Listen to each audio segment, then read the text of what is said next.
الفوائد العلاجية لتناول حبوب الثوم.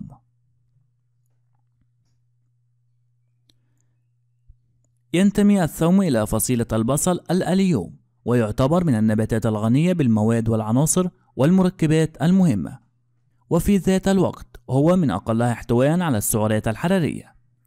كما يعتبر من النباتات التي استخدمت قديما وحديثا على نطاق واسع، سواء في الطبخ والأكل بشكل عام، وذلك نظرا لراحته القوية وطعمه اللذيذ وفوائده الغذائية الكثيرة، أو في العلاج لاحتوائه على الكثير من المواد المفيدة طبيا، وخصوصا مادة اللايسين.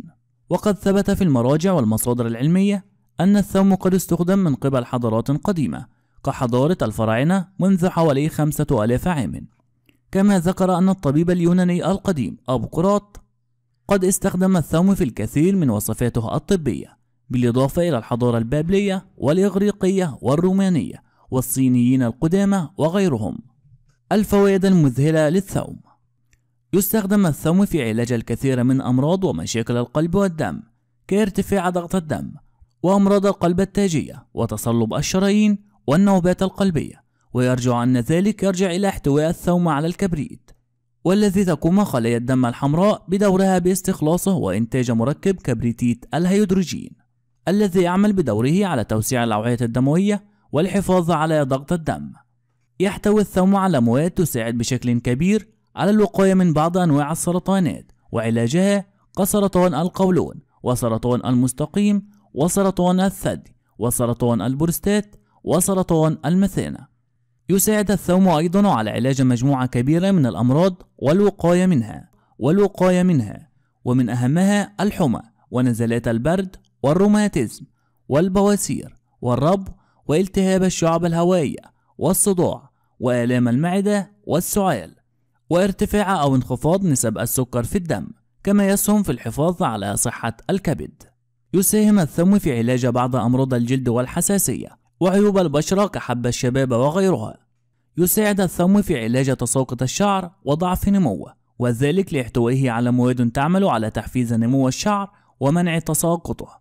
يعمل الثوم على تقليل نشاط الإنزيم المسؤول عن إنتاج الكوليسترول في الكبد، مما يعزز قدرة الجسم على إذابة الجلطات الدموية، وبالتالي تقليل احتمالية الإصابة بالأزمات القلبية من خلال انسداد الشرايين. يزيد الثوم من قدرة الإنسان على ممارسة الرياضة، لأنه يزيد من نشاط الجسم من خلال الحد من التعب وتعزيز القدرة على التحمل البدني.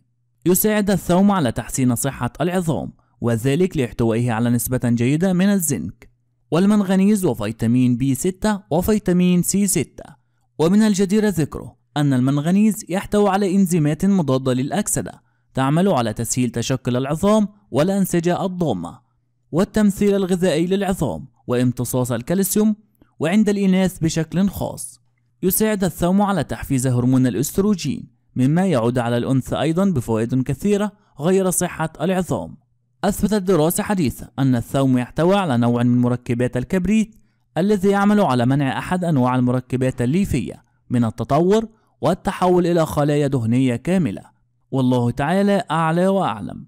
أتمنى من الله تعالى أن تكونوا استفدتم من هذه المعلومات، ولا تنسوا الاشتراك في القناة والإعجاب بالفيديو وتفعيل رمز الجرس ليصلكما كل إشعارات القناة.